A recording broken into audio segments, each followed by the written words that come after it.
ಇವಾಗಲೂ ಒಂದೊಂದ್ಸಲ ನೆನೆಸುತ್ತೆ ನನಗೆ. ಕಲೆಕ್ಷನ್ ಮಾಡಿ ಸೆಕ್ಸ್ ವರ್ಕು ಮಾಡ್ತಾ ಇದ್ದೆ. ಫುಲ್ ಟೈಮು ನಾನು ಕಲೆಕ್ಷನ್ ಮಾಡಬೇಕು, ನಮ್ಮ ಅಣ್ಣನಿಗೆ ಏನಾದ್ರು ಒಂದು ಟ್ರೀಟ್ಮೆಂಟ್ ಮಾಡಿ ನಮ್ಮ ಅಣ್ಣನ ಉಳಿಸ್ಕೊಳ್ಬೇಕು ಅನ್ನೋ ಒಂದು. ಏನ್ ಕ್ಯಾನ್ಸರ್? Blood cancer. ಇಬ್ರು ಗಂಡು ಮಕ್ಕಳು. ನಾನು ನೋಡಿದ್ರೆ ಹಿಂಗೆ, ಅಣ್ಣನ ಪರಿಸ್ಥಿತಿ ಹಿಂಗೆ. ಸ್ವಲ್ಪ ಚರ್ಚೆ ಆಗ್ತಾ ಇತ್ತು, ಯಾಕಂದರೆ ನಾನು ಕೊಳ್ಳಿ ಇಡಬಾರ್ದು ಅಂತ. ಡಿಸೆಂಬರ್ 7ಕ್ಕೆ ನಮ್ಮ ಅಕ್ಕನ ಮಗಳು ಹುಟ್ಟಿದ್ದು. ಡಿಸೆಂಬರ್ 7ಕ್ಕೆ ನಮ್ಮ ಅಣ್ಣ ತೀರ್ಕೊಂಡಿರೋಂಥ ದಿನ. ಶಿವಮೊಗ್ಗಕ್ಕೆ ಹೋದಾಗ ನಮಗೆಲ್ಲೂ ರೂಮಿಗೆ ಕೊಡ್ತಾ ಇರಲಿಲ್ಲ, ಲಾಡ್ಜಲ್ಲಿ ರೂಮ್ ಕೊಡ್ತಾ ಇರಲಿಲ್ಲ, ಮನೆ ಬಾಡಿಗೆ ಸಿಗ್ತಾ ಇರಲಿಲ್ಲ. ಒಂದು ಕಷ್ಟ ಅಂತ ಹೇಳಿದಾಗ ನಾವು ಇಷ್ಟು ದುಡ್ಡು ನಾವು ಒಬ್ಬರ ಹತ್ರ ಕೊಟ್ಟು ಕಳಿಸ್ತಾ ಇದ್ದೀವಿ ಅಂದಾಗ ಎಂಥ ತಂದೆ ತಾಯಿಗೂ ಅರ್ಥ ಆಗುತ್ತೆ. 10th ಫೇಲು, ಏನು ಬಿಸ್ನೆಸ್ಸು ಮಾಡ್ತಾಯಿಲ್ಲ, ಏನೋ ಒಂದು ಮಾಡ್ತಾ ಇರ್ಬೋದು ಅನ್ನೋ ಒಂದು ಇದಿತ್ತು. ಮತ್ತು ಅವ್ರಿಗೆ ಆಲ್ಮೋಸ್ಟ್ ನಾನು ಊರಿಗೆ ಹೋದಾಗ ಕೆಲವು ಫೋನಲ್ಲಿ ಮಾತಾಡ್ತಾ ಇರುವಾಗ ಅಪ್ಪಾಜಿಗೆ ಸ್ವಲ್ಪ ಅದು ಅರ್ಥ ಆಗ್ತಾ ಇತ್ತು ಏನೋ. ಇಂಟರ್ಸಿಟಿ ಟ್ರೈನ್ ಇತ್ತು, ಕಡೂರುವರೆಗೆ ಕಲೆಕ್ಷನ್ ಮಾಡ್ಕೊಂಬಂದು ಅದಾದಮೇಲೆ ಮತ್ತೆ ಅಲ್ಲಿಂದ ಲೋಕಲ್ ಟ್ರೈನ್ ಇಟ್ಕೊಂಡು ಶಿವಮೊಗ್ಗಕ್ಕೆ ಹೋಗಿ ಮತ್ತೆ ರೂಮಿಗೆ ಹೋಗಿ ಈ ಅಮೌಂಟ್ನ ಎಣಿಸ್ತಾ ಇರಲಿಲ್ಲ, ಇಟ್ಬಿಟ್ಟು ಫ್ರೆಶ್ ಅಪ್ ಆಗಿ ತಿಂಡಿ ತಿಂದು ಅಂಗಡಿ ಕಲೆಕ್ಷನ್ಗೆ ಹೋಗ್ತಾ ಇದ್ದೆ. ನಾನು ಅಣ್ಣನಿಗೆ ಒಂದು ಟ್ರೀಟ್ಮೆಂಟ್ಗಂತ 9 ಲಕ್ಷವರೆಗೆ ಖರ್ಚು ಮಾಡಿದೆ. ಬ್ಯಾಡ್ ನ್ಯೂಸ್ ಏನು ಅಂತ ಹೇಳಿದರೆ, ನಾನು ಅವಾಗಷ್ಟೇ ಫುಲ್ಲು ಸಮುದಾಯದವ್ರ ಜೊತೆಗೆಲ್ಲ ಬೆರೆಯೋಕ್ಕೆ ಸ್ಟಾರ್ಟ್ ಆಗಿದ್ದಿದ್ದು. ಶಿವಮೊಗ್ಗದಲ್ಲಿದ್ದೆ, ಶಿವಮೊಗ್ಗಕ್ಕೆ ಹೋಗ್ತಾ ಇದ್ದೆ, ಬರ್ತಾ ಇದ್ದೆ. ನನಗೆ ಮಾರ್ಚ್ 2012ರಲ್ಲಿ ನಮ್ಮ ಅಣ್ಣನಿಗೆ ಕ್ಯಾನ್ಸರ್ ಇದೆ ಅನ್ನೋ ಒಂದು ನ್ಯೂಸ್ ಕೇಳ್ಪಟ್ಟೆ ನಾನು. ಅದು ಏನು ಅಂತ ಹೇಳಿದರೆ ನನಗೆ ಅದು ಹೇಳ್ಕೊಳಂಗೂ ಇಲ್ಲ, ಬಿಡಂಗೂ ಇಲ್ಲ.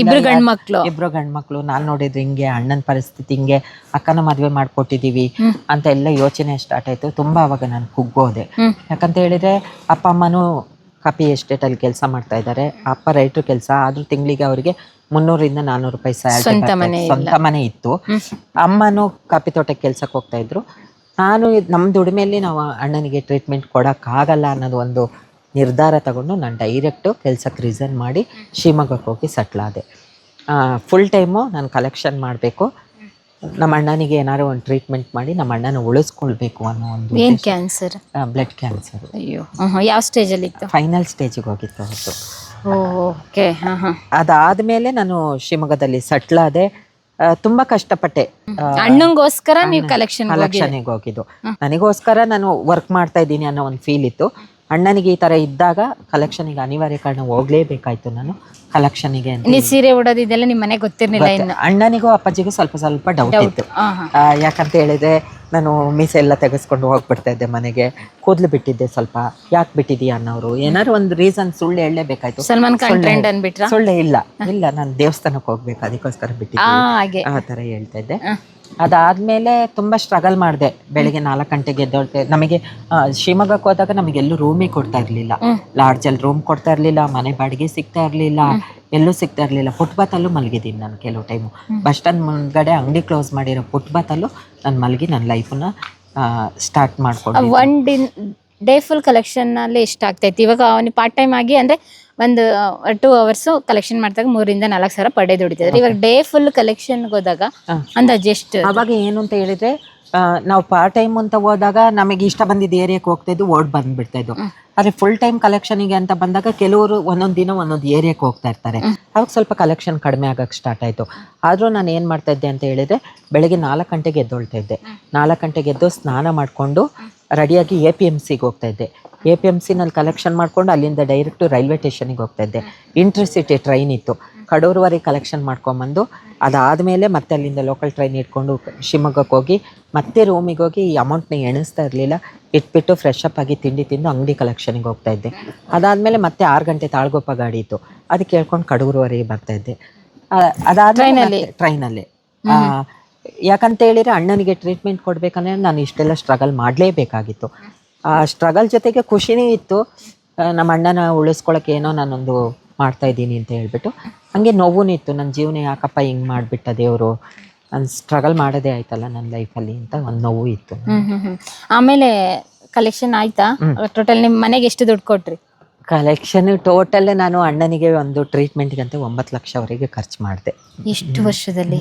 ನಾನು 2012ರಿಂದ 2014 13ವರೆಗೆ 13 ಡಿಸೆಂಬರ್ವರೆಗೆ ಕಲೆಕ್ಷನ್ ಮಾಡಿ ಸೆಕ್ಸ್ ವರ್ಕು ಮಾಡ್ತಾ ಇದ್ದೆ. ಅನಿವಾರ್ಯ ಕಾರಣ ಶಿವಮೊಗ್ಗದಲ್ಲೇ ಸೆಕ್ಸ್ ವರ್ಕು ಮಾಡ್ಕೊಂಡು ಆ ದುಡ್ಡನ್ನೆಲ್ಲ ಜೋಡಿಸಿ ಅಣ್ಣನಿಗೆ ಟ್ರೀಟ್ಮೆಂಟ್ಗೆ ಅಂತ ಕೊಟ್ಟಿದ್ದೆ. ಆಪರೇಷನ್ ಯಾವಾಗ ಆಯ್ತು? Operation 2014 August. ಅದಕ್ಕಿಂತ ಮುಂಚೆ ಸೆಕ್ಸ್ ವರ್ಕ್ ಸೆಕ್ಸ್ ಮಾಡ್ತಾ ಇದ್ರೆ. ವರ್ಕ್ ಮಾಡ್ತಾ ಇದ್ದೆ. ಓಕೆ. ಈ ಅದಾದ್ಮೇಲೆ ವಿಷಯ ಏನು ಮನೆಗೆ ಗೊತ್ತಿಲ್ಲ. ಮನೆಗೆ ಹೋಗ್ಬೇಕಾದ್ರೆ ನೀವು ಫುಲ್ ಫುಲ್ ಪ್ಯಾಂಟ್ ಶರ್ಟ್ ಹಾಕೊಂಡು ಹೋಗ್ತಾ ಇದ್ದೆ. ಅಣ್ಣ ತೀರ್ಕೊಂಡ್ರು 2013 ಡಿಸೆಂಬರ್ ಅಲ್ಲಿ. ನಿಮ್ಮ ಮನೇಲಿ ಏನ್ ಕೆಲಸ ಮಾಡ್ತಾ ಇದ್ದಂದ್ರೆ ಏನ್ ನಾನು ಹೇಳ್ತಾ ಆಫೀಸ್ ಇದ್ರಿ? ಕೆಲಸ ಮಾಡ್ತಾ ಇದ್ದೀನಿ ಅಂತ ಫಸ್ಟಿಗೆ ಅವ್ರಿಗೆ ಗೊತ್ತಿತ್ತು. ಮತ್ತೆ ಇನ್ನೊಂದು, ನಾನು ಸ್ಟಾರ್ಟಿಂಗ್ ಕೆಲಸ ಮಾಡ್ತಾ ಇರೋ ಆಫೀಸಿಗೆ ಇಡೀ ನಮ್ಮ ಫ್ಯಾಮಿಲಿನ ಕರ್ಕೊಂಡೋಗಿ ತೋರಿಸಿದ್ದೀನಿ. ಇದೇ ಆಫೀಸಲ್ಲಿ ನಾನು ಕೆಲಸ ಮಾಡೋದು. ಯಾಕಂದ್ರೆ ನನಗೆ ಗೊತ್ತಿತ್ತು ಮುಂದೆ ಏನೇ ಸಮಸ್ಯೆ ಬಂದಾಗಲೂ ನಾನು ಆಫೀಸಲ್ಲಿ ಕೆಲಸ ಮಾಡ್ತಾ ಇದ್ದೀನಿ ಅನ್ನೋ ಒಂದು ರೀಸನ್ ಹೇಳ್ಬೋದು ನಾನು ಅಂತ ಹೇಳ್ಬಿಟ್ಟು ಆಫೀಸಲ್ಲೇ ಕೆಲಸ ಮಾಡ್ತಾ ಇದ್ದೀನಿ ಅಂತ ತಿಳ್ಕೊಂಡಿದ್ದೆ. ಅಯ್ಯೋ, ಅಪ್ಪ ಅಮ್ಮ ಹಂಗಾದ್ರೆ ಫುಲ್ಲು ಇದಾಯ್ತು. ಅಣ್ಣ ಅಂದ್ರೆ ಟ್ರೀಟ್ಮೆಂಟ್ ಫೈನಲ್ ಸ್ಟೇಜ್ ಅಂತ ಹೇಳಿದಾಗ ಟ್ರೀಟ್ಮೆಂಟ್ ಕೊಡ್ಸಿದ್ರು ಇದಾಗಿಲ್ಲ. ನಿಮ್ದು 9 ಲಕ್ಷ ಹೌದು, ಕೊಟ್ರಿ. ಓಕೆ. ಅಪ್ಪ ಅಮ್ಮ ಎಲ್ಲ ಸೇರಿ ಎಷ್ಟು ಖರ್ಚು ಮಾಡಿದ್ರು? ನಾನು ಅವ್ರ ಹತ್ರ ಕೇಳಕ್ಕೆ ಹೋಗ್ಲಿಲ್ಲ. ಯಾಕಂತ ಹೇಳಿದ್ರೆ ಅಪ್ಪ ಅಮ್ಮನಿಗೆ ನಿಮ್ಗೆ ಏನಾರ ಐಡಿಯಾಸ್ ಇತ್ತಾ? ಐಡಿಯಾಸ್ ಇಲ್ಲ. ಯಾಕಂತ ಹೇಳಿದ್ರೆ ಅವನು ಏನೇ ಆದ್ರೂ ನಾನು ಫೋನ್ ಮಾಡೋನು, ನನ್ನ ಪರಿಸ್ಥಿತಿ ಹಿಂಗಿದೆ. ನಿಮ್ಮ ಅಣ್ಣನ ಹತ್ರ ಶೇರ್ ಮಾಡ್ಕೊಂಡಿದ್ರಾ? ಅಣ್ಣನಿಗೆ ಗೊತ್ತಿತ್ತು ನಾನು ಈ ತರ ಇದೀನಿ ಅಂತ. ಅಣ್ಣನಿಗೂ ಗೊತ್ತಿತ್ತು, ಅಪ್ಪಾಜಿಗೂ ಗೊತ್ತಿತ್ತು. ನನ್ನ ಅಣ್ಣನ ನೋಡಕ್ಕೆ ರಾತ್ರಿ ಹೊತ್ತು ಏನಾದ್ರು ಶಿವಮೊಗ್ಗದಿಂದ ಬಂದು ಚಿಕ್ಕಮಂಗ್ಳೂರಿಗೆ ಬಂದು ಪ್ಯಾಂಟ್ ಶರ್ಟ್ ಹಾಕೊಂಡು ನಾನು ಆಟೋ ಬುಕ್ ಮಾಡ್ಕೊಂಡು ಹೋಗ್ತಾ ಇದ್ದೆ. ಆಟೋದವ್ರು ಪರಿಚಯ ಇದ್ರು ನಮಗೆ. ತಗೊಂಡು ಆಟೋದಲ್ಲಿ ಹೋಗಿ ರಾತ್ರಿ ಅಣ್ಣನ ಮಾತಾಡ್ಸ್ಕೊಂಡು ರಿಟರ್ನ್ ನಾನು ಚಿಕ್ಕಮಂಗ್ಳೂರಿಗೆ ಬಂದು ಶಿವಮೊಗ್ಗಕ್ಕೆ ಹೋದಾಗ ಎಷ್ಟೋ ಸಲ ಅಣ್ಣನೂ ಅಪ್ಪನೂ ಹೇಳಿದ್ದಾರೆ, ನಿನ್ನಿಂದ ನಾವು, ನನ್ನಿಂದ ನೀವಲ್ಲ ಅಂತ ಹೇಳೋರು. ಯಾಕಂದ್ರೆ ಅಣ್ಣನಿಗೂ ಅಪ್ಪಾಜಿಗೂ ಅರ್ಥ ಆಗ್ತಾ ಇತ್ತು ನಾನು ಏನು ಮಾಡ್ತಾ ಇದ್ದೀನಿ. ಯಾಕಂತ ಹೇಳಿದ್ರೆ ಎಂಥವ್ರಿಗಾದ್ರೂ ಅದು ಅರ್ಥ ಆಗೇ ಆಗುತ್ತೆ. ಒಂದು ಕಷ್ಟ ಅಂತ ಹೇಳಿದಾಗ ನಾವು ಇಷ್ಟು ದುಡ್ಡು ನಾವು ಒಬ್ಬರ ಹತ್ರ ಕೊಟ್ಟು ಕಳಿಸ್ತಾ ಇದ್ದೀವಿ ಅಂದಾಗ ಎಂಥ ತಂದೆ ತಾಯಿಗೂ ಅರ್ಥ ಆಗುತ್ತೆ. 10th ಫೇಲು, ಏನು ಬಿಸ್ನೆಸ್ಸು ಮಾಡ್ತಾ ಇಲ್ಲ, ಏನೋ ಒಂದು ಮಾಡ್ತಾ ಇರ್ಬೋದು ಅನ್ನೋ ಒಂದು ಇದಿತ್ತು. ಮತ್ತು ಅವ್ರಿಗೆ ಆಲ್ಮೋಸ್ಟ್ ನಾನು ಊರಿಗೆ ಹೋದಾಗ ಕೆಲವು ಫೋನಲ್ಲಿ ಮಾತಾಡ್ತಾ ಇರುವಾಗ ಅಪ್ಪಾಜಿಗೆ ಸ್ವಲ್ಪ ಅದು ಅರ್ಥ ಆಗ್ತಾ ಇತ್ತೆ ಏನೋ. ಹಾಗಾಗಿ ಮತ್ತು ಅಪ್ಪನೂ ಅಣ್ಣನೂ ಮೊದಲು ಮುಂಬೈನಲ್ಲಿ ಇದ್ದವರು. ಹಾಗಾಗಿ ಅವ್ರಿಗೆ ಅದ್ರ ಬಗ್ಗೆ ಸ್ವಲ್ಪ ಅರ್ಥ ಆಗಿರುತ್ತೆ, ಅವ್ರಿಗೆ ಗೊತ್ತಿರುತ್ತೆ ಅನ್ನೋದು ಒಂದು ನನಗೆ ಅರ್ಥ ಆಗಿದೆ. ಆದರೆ ಕೊನೆವರೆಗೂ ಅಣ್ಣನೂ ಅಪ್ಪನೂ ಯಾರ ಹತ್ರನೂ ನನ್ನ ವಿಷಯನ ಬಿಟ್ಕೊಡ್ಲಿಲ್ಲ. ಅದೊಂದು ನನಗೆ ಹೆಮ್ಮೆ ಅನ್ನಿಸುತ್ತೆ. ಅಂದ್ರೆ ನಮ್ಮ ಮನೆ ಮಗ ಹಿಂಗಾದ ಅಂತ ಹೇಳಿದ್ರೆ ಫ್ಯಾಮಿಲಿ ಎಲ್ಲ ಟೀಸ್ ಮಾಡ್ತಾರೆ, ರಿಲೇಟಿವ್ಸ್ ಎಲ್ಲ ಟೀಸ್ ಮಾಡ್ತಾರೆ ಅಂತ ಅವ್ರಿಗೂ ಕೂಡ ಒಂದು ಇದಿರುತ್ತಲ್ಲ, ಸುಮ್ನೆ ಯಾಕೆ ಅವ್ರ ಮಾತು ಕೇಳ್ಬೇಕು ಅಂತ ಹೇಳಿ. ದೊಡ್ಡ ಮಗ ನೋಡಿದ್ರೆ ಹಿಂಗೆ, ಮತ್ತೆ ನೀವು ನೋಡಿದ್ರೆ ಹೀಗೆ ಅಂತ ಹೇಳಿ. ಓಕೆ. ಅಂತೂ ಇಂತೂ ನೀವು ಅಷ್ಟು ದುಡ್ಡು ಖರ್ಚು ಮಾಡಿದ್ರೆ ನಿಮ್ಮ ಅಣ್ಣನ ಉಳಿಸ್ಕೊಳಕ್ ಆಗಲಿಲ್ಲ. ಏನಂತ ಹೇಳಿದ್ರೆ ನನಗೆ ಅವನು ಯಾವಾಗಲೂ ಹೇಳೋನು. ಯಾಕಂತ ಹೇಳಿದ್ರೆ ಕೆಲವು ಟೈಮು ತಂದೆ ತಾಯಿ ಅದು ನೋವಿಂದ ಹೇಳಿರ್ತಾರೆ, ಅವರಿಗೆ ಏನೋ ಒಂದು ನೋವಿರುತ್ತೆ, ಆ ಉದ್ದೇಶ ಇಟ್ಕೊಂಡು ಹೇಳಿರ್ತಾರೆ. ಅವನಿಗೆ ಇದು ಗೊತ್ತಾದ ಮೇಲೆ ತುಂಬ ನೋವು ಅನುಭವಿಸೋಕ್ಕೆ ಸ್ಟಾರ್ಟ್ ಮಾಡ್ದ. ಮತ್ತು ಅಮ್ಮ ಸ್ವಲ್ಪ ಮಾತಾಡೋರು, ಚೆನ್ನಾಗಿದ್ದಾಗ ಅಲ್ಲಿದ್ದೆ ಇಲ್ಲಿದ್ದೆ, ಇವಾಗ ಇಲ್ಲಿಗೆ ಬಂದಿದೀಯಾ ಅಂತ. ಅದೆಲ್ಲ ಅವನಿಗೆ ತಡ್ಕೊಳಕ್ಕೆ ಆಗ್ತಾ ಇರಲಿಲ್ಲ. ಆ ಟೈಮ್ನಲ್ಲಿ ನನಗೆ ಹೇಳೋನು, ನೀನು ಕರ್ಕೊಂಡು ಹೋಗ್ತೀಯ ನನ್ನ ಅಂತ ಹೇಳ್ಬಿಟ್ಟು. ನಾನು ಆವಾಗ ಶಿವಮೊಗ್ಗ ಬಿಟ್ಟು ನವಂಬರಲ್ಲಿ ಬಂದುಬಿಟ್ಟು ನಾನು ಕಡೂರಲ್ಲಿ ಒಂದು ರೂಮ್ ಮಾಡಿದೆ. ನನಗೆ ಗೊತ್ತಿರೋ ನನ್ನ ಫ್ರೆಂಡ್ ಒಬ್ಳಿದ್ಲು, ಅವಳ ಹತ್ರ ಹೇಳಿ ಒಂದು ಮನೆ ಥರ ಮನೆ ಮಾಡಿ ಅಣ್ಣನ ಕರ್ಕೊಂಡು ಹೋಗ್ಬೇಕು, ನಮ್ಮ ಅಣ್ಣನ ನಾನು ನೋಡ್ಕೊಳ್ಬೇಕು ಅನ್ನೋದಕ್ಕೋಸ್ಕರ ಮನೆ ಮಾಡಿದೆ. ಮನೆ ಮಾಡಿ ಮನೆ ಹಾಲು ಉಕ್ಸೆ ಆಯಿತು. ನನಗೆ ನವಂಬರ್ 22ಕ್ಕೆ ಮನೆಯಿಂದ ಫೋನ್ ಬಂತು. ಏನಂತ ಹೇಳಿದರೆ, ಅಣ್ಣ ಮಾತುಕತೆ ಏನೂ ಮಾಡ್ತಾ ಇಲ್ಲ, ನೀನು ಆದಷ್ಟು ಬೇಗ ಬಂದರೆ ಚೆನ್ನಾಗಿರುತ್ತೆ ಅಂತ. ಮತ್ತು ನಾನು ಕಡೂರಿಂದ ಚಿಕ್ಕಮಂಗ್ಳೂರಿಗೆ ಹೋಗಿ ಪ್ಯಾಂಟ್ ಶರ್ಟ್ ಹಾಕ್ಕೊಂಡೋಗಿ ನಾನು ಮನೆಗೆ ಹೋದೆ. ಮನೆಗೆ ಹೋದಾಗ ಮಾತುಕತೆ ಎಲ್ಲ ನಿಂತೋಗಿತ್ತು. ಆದಮೇಲೆ ನಾವು ಹೋಗಿ ಸ್ವಲ್ಪ ಮಾತಾಡಿ ಆದಮೇಲೆ ಸ್ವಲ್ಪ ಉಸಿರಾಡೋಕ್ಕೆ ಸ್ಟಾರ್ಟ್ ಮಾಡ್ದೆ. ತಕ್ಷಣ ನಮ್ಮ ಬಾವ, ನಮ್ಮ ಅಕ್ಕನ ಗಂಡ, ನಾನು ಗಾಡಿ ಮಾಡ್ಕೊಂಡು ಅವ್ನ ಹಾಸ್ಪಿಟಲಿಗೆ ಕರ್ಕೊಂಡೋದಾಗ ಮಂಗಳೂರಿಗೆ ಕರ್ಕೊಂಡೋದು. ಅಷ್ಟವರೆಗೆ ಡಾಕ್ಟ್ರು ಕೆಲವೊಂದು ಊಟನ ಕೊಡಬೇಡಿ ಅಂದಿದ್ರು. ನಾವು ಕೊಡ್ತಾ ಇರಲಿಲ್ಲ. ಅದಾದಮೇಲೆ ಡಾಕ್ಟ್ರು ನನ್ನ ಒಳಗೆ ಕರೆದು ಹೇಳಿದರು, ಇನ್ನು ಬದುಕಿದ್ರೆ ಒಂದು 10ರಿಂದ 15 ದಿನ ಬದುಕ್ತಾರಮ್ಮ, ಏನು ಕೇಳ್ತೀರ ಅದು ಕೊಡಿ ಅಂತ. ನನಗೆ ಅದು ಒಂಥರ ಶಾಕು ಆಯಿತು. ಏನು ಮತ್ತು ಅಪ್ಪಾಜಿನೂ ನನ್ನ ಜೊತೆಗಿದ್ದಾರೆ. ಅಪ್ಪಾಜಿಗೆ ಅವನಂದರೆ ತುಂಬ ಪ್ರೀತಿ. ಎಲ್ಲ ಮಕ್ಕಳನ್ನೂ ಒಂದೇ ಥರ ನೋಡಿದ್ದಾರೆ. ಆದರೆ ಅವನ ಬಗ್ಗೆ ಒಂದು ಸ್ವಲ್ಪ ಜಾಸ್ತಿ ಅಪ್ಪಾಜಿಗೆ ಕನ್ಸರ್ನ್ ಇತ್ತು. ಏನು ಅಂತ ಹೇಳಿದರೆ ಯಾವಾಗಲೂ ಹೇಳೋರು, ನಮ್ಮ ಸೇವೆ ಮಕ್ಕಳು ಮಾಡಬೇಕಾಯ್ತು, ಮತ್ತು ನಾವು ಮಕ್ಕಳು ಸೇವೆ ಮಾಡ್ತಾಯಿದ್ದೀವಲ್ಲ ಅಂತೇಳಿ ಅಪ್ಪಾಜಿ ಹೇಳೋರು.